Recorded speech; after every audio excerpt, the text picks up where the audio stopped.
Hey everybody, it's the bitter pill again. This is the first time I've ever done a live show, so I just try this out and see how it went because I wanted to give my initial reaction to Joe Biden picking Kamala Harris. Well, emotionally, my reaction is ick to both of them, but I wasn't particularly surprised by this. But it's just indicative of, as I said in the title, the emperor has no clothes, or the empire has no clothes. The Democratic Party, like the Republican Party, is not going to pick uh, candidates, and they really do pick them. We think we're picking them when we vote in the primaries, but we really don't. The Democratic primary was quite rigged. But so Biden picked Kamala Harris, and one of my Twitter people that I follow on Twitter tweeted, reminder that Tulsi Gabbard ended up with more delegates than Kamala Harris. And that kind of sums it up. Basically, uh, Biden or his handlers perhaps picked somebody who finished near the bottom of the pack in the Democratic Party primaries. In fact, even though Kamala Harris is black, I think she wound up with something like 1% of the black vote. And she had to quit her campaign well before the voting in the primaries actually started because she just became so unpopular that she wasn't really getting any significant campaign donations. At one point earlier in the campaign, she was getting lots and lots of money from quite a few billionaires and other wealthy people and uh, corporate affiliated PACs and so forth. So it was, the writing was kind of on the wall when she eventually kind of sold out and didn't seem to be endorsing single payer healthcare anymore. And right from the very start, when she announced her campaign, uh, people really took aim at her record as first district attorney in San Francisco and then later um, attorney general of California, where although she proclaimed herself a progressive prosecutor when she was in those jobs, her record belies that claim.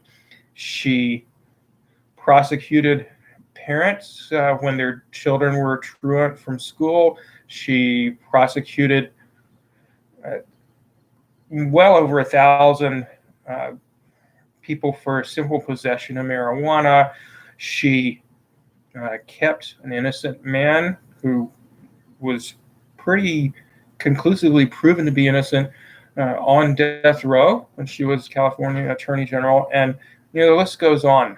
Um, oh, I should mention that this person who tweeted what I said at the beginning has currently as their handle on Twitter, Kamala Harris is a Steve Mnuchin Democrat, and that's a reference to the fact that although she prosecuted lots and lots of people who had no money and power in California, particularly people of color, ironically, she didn't go after wealthy people like Steve Mnuchin, a banker at, I forget the name of his bank, but they were engaged in some pretty shady illegal activities, and she refused to prosecute them. She also didn't prosecute um, priests in the Bay Area where she lived who were involved in pedophilic activities. So she had a pretty disastrous record as California prosecutor. And then when she came into Congress, by the way, she got campaign contributions from Steve Mnuchin, who, as you probably know, is Trump's Treasury Secretary. So he was kind of returning the favor for her letting him off the hook. And her record in Congress pretty much reflected the same neoliberal pattern that she'd established as Attorney General in California. So she was basically very much in the back pocket of the pro-Israel lobby, AIPAC, and so forth. She voted for increases in military budget. She voted to approve at least one, I think it might have been two or three of Trump's military budgets. And basically, in terms of foreign policy, she was very much in the typical imperialist centrist Democrat tradition that we've seen so often from people like Clinton and or the Clintons and Obama and so on and so forth. So, and then of course we know, if you've been paying much attention to the campaign, you know that Biden can't go a day without saying something racist or otherwise putting his foot in his mouth and stumbling over his words and forgetting where he is and so forth. So there's clearly something going on with him cognitively. And I think we can probably anticipate that at some point, maybe before the election occurs, but I would suspect probably after the election, if Biden and Harris win, which, even though Biden's up a few points in the polls right now, he's right where Clinton was in the polls last time, and he's stumbling on pretty much a daily basis. So, both Biden and Trump are trying to lose, it seems like. So it's anybody's guess what's going to happen. But in any case, I don't expect that Biden is going to serve a full term as president, given his pretty apparent at this point cognitive deficiencies. But so the Democrats basically rigged the primaries, rigging the votes, voter suppression, some very questionable discrepancy between exit polls and the alleged vote tallies during the primaries. So despite his popularity, to be honest, Bernie Sanders had no chance to win the primary. He appeared to be winning at one point after the Nevada primary, but promptly had the rug pulled out from him by the Democratic Party establishment after one after another major mainstream Democrat endorsed Joe Biden, and Biden got something like $100 million worth of free advertising between this Saturday when the South Carolina primary was held, which Biden won by a greater margin, as with a lot of the primaries, than the exit polls predicted he was going to win by. Very odd, right? It's just time after time, significantly greater margin for Joe Biden than the exit polls said he was going to get. But in any case, between the Saturday when the South Carolina primary occurred and Super Tuesday, not only did one after another candidate drop out of the race and endorse Biden, and all these other prominent Democratic politicians lined up behind Biden, but Biden got something like $100 million worth of free media coverage during that time. And then we saw Bernie Sanders say, "My friend Joe Biden can beat Donald Trump. So I may as well not even be running because, we must beat Trump, the most dangerous president in history. And Joe, my friend Joe can do it. So we'll just let him do it." I mean, that's not really what he said, but he basically just, I think, kind of forfeited the race to Biden. And within a little over a month, endorsed Biden and talked about what a great guy he was, even though just a couple of weeks prior to that, Biden had been accused of rape by Tara Reid. And this was after, a year and a half or so ago, 8 different women accused Biden of various forms of sexual harassment or groping or what have you. And Kamala Harris even said back in April 2019 that she believed the women who were accusing Joe Biden and also during the campaign, during one of the debates, even though she said she wasn't doing so, she was basically accusing him of racism. And yet here she is agreeing to be his vice president. So the whole thing seems very staged and insincere. Well, I mean, they're politicians, so what do you expect? But we on this channel, basically, I call it the bitter pill because we need to look at bitter pills of truth about the world we live in and swallow them, whether they taste bitter or not. Because unless we understand what's really going on in the world, we're not really going to be able to effectively change it for the better. So what's really going on is quite different from what a lot of people who were sort of dyed in the wool,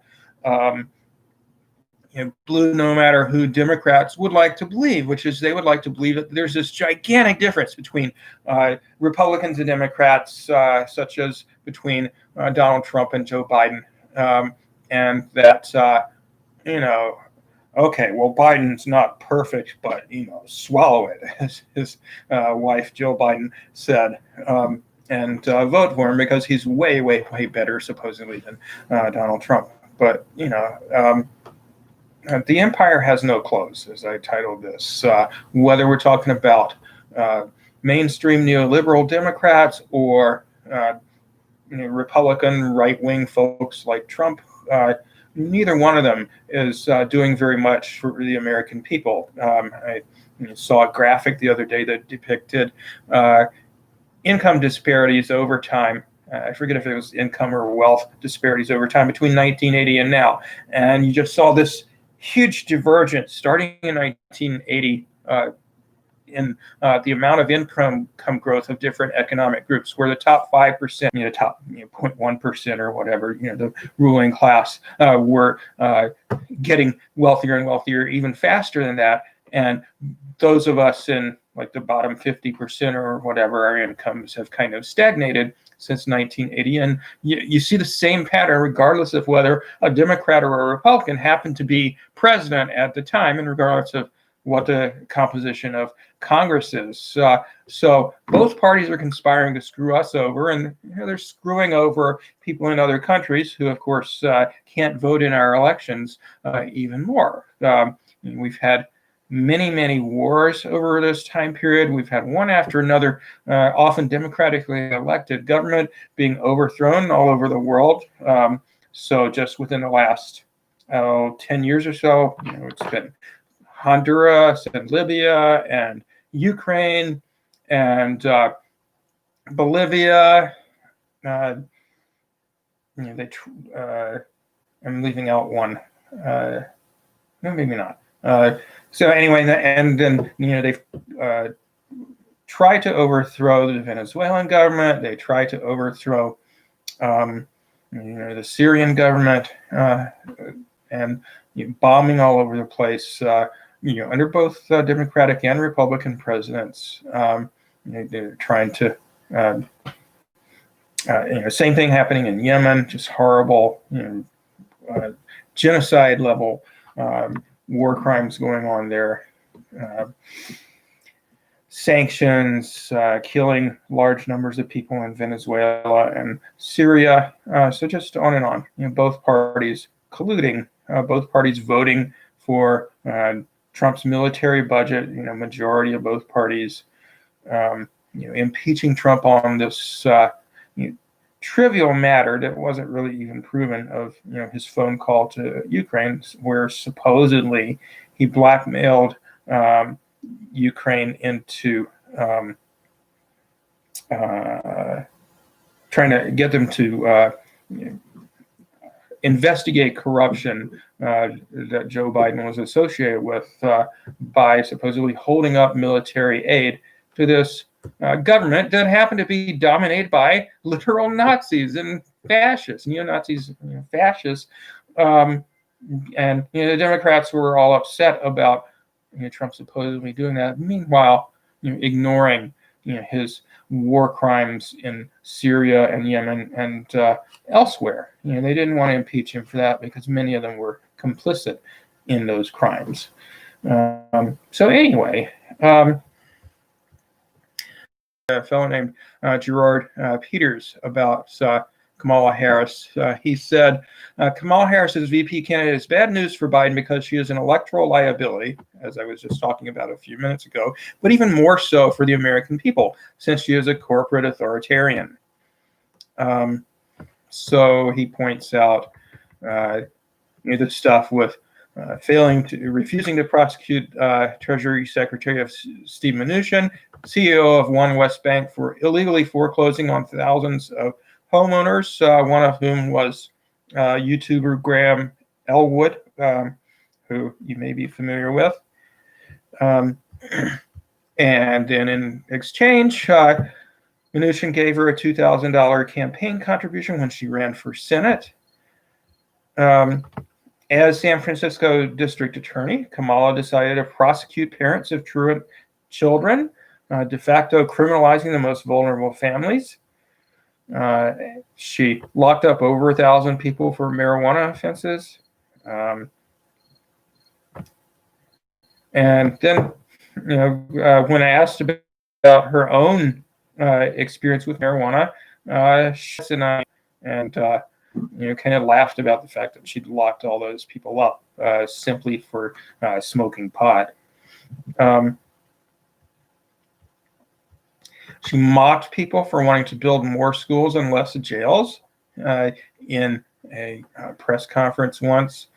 Of course, there was a famous debate last summer, roughly a year ago, where Tulsi Gabbard called out her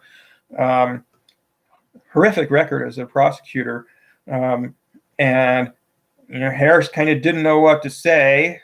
She just repeated that she was a progressive prosecutor who made significant reforms in criminal justice in California, supposedly, and then afterwards she and her campaign staff engaged in a smear campaign against Tulsi Gabbard, calling her a Russian asset and an Assad apologist, and not really answering the charge, which was factually based, that Tulsi Gabbard leveled at her.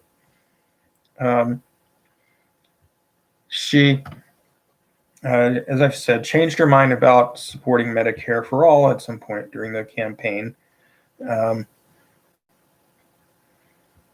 She kept nonviolent offenders in jail past when they should have been released because, as it happens, California is one of many states that use prisoners as a form of cheap labor.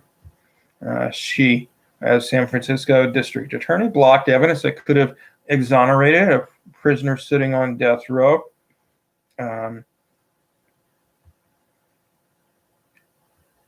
As I mentioned, she's one of the best friends Israel ever had.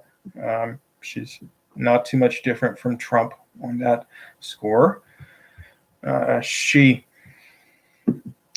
don't have the article called up here, so I can't give you details about it, but she's been terrible on press freedom.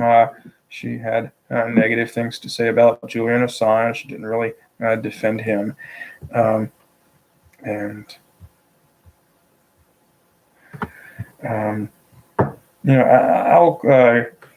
cover this in more detail later, but I just wanted to say, how if those of you who've watched the show before, how I feel about Joe Biden. It's not going to make any major difference if he gets elected president, and Kamala Harris is very similar politically to Joe Biden. The best you can say about her really is that she's not quite in the same league as Biden, as far as Biden being one of the most right-wing major Democratic politicians of the last half century or so. I don't think she's quite in that category, but she's definitely not the progressive that she claims to be. As I've said before on the show, and talked about why, and I'll certainly come back to this topic a lot. Regardless of where you live, whether you live in a state that's a lot for the Democrats, even with horrible candidates like Biden and Harris, like California, um, which that makes you wonder why Biden or his campaign picked Harris, because she's from a state that the Democrats are going to win easily anyway. Usually, in terms of thinking strategically, you think they would pick somebody who could bring something to the ticket that it didn't have with the top person on it. But it doesn't really seem to be the case with Kamala Harris. But anyway, as I was saying, even if I lived in, say, Michigan or Ohio or Texas or Arizona or somewhere like that, I still would not vote for Joe Biden. No way. Because what do we really get out of it? And flipping it around, what do we get out of taking a stand and saying no to horrific domestic and foreign policies from both parties? What we get out of it, you maybe you don't buy this, and I'll have to lay out the argument in more detail. But if you look at history, you look at where people like the abolitionists who were trying to get rid of slavery, or the women's suffrage movement, or other social movements throughout history, when they took a stand, a principled stand, and said no, for example, to the slave-owning lesser evil during the mid-1800s, for example, and instead either supported a third-party candidate who was opposed to slavery, or just didn't vote for president, that strengthened their hand. It strengthened their movement, and within not very long, slavery was overturned. And you can see this pattern in a number of countries around the world, where when people have stuck to their guns, stuck to their principles, and said, no, I'm not going to vote for somebody who's trying to screw me over, even if they might be trying to screw me over a little bit less, or might not be trying to screw me over quite as much as the other guy. I'm not going to get anything out of guaranteeing my vote to somebody who's simply serving the interests of the ruling class, and not my interests or the interests of my fellow workers here in this country or in other countries. People make progress when they take a strong stand. So, I'll definitely come back to this issue when I've had more time to go through some documents here and give you a more detailed take on this election. But my reaction for now is, Kamala Harris, so what? She's nothing to get excited about. So I guess that's all for now. And we will discuss the election and many other important matters again soon. Thanks a lot.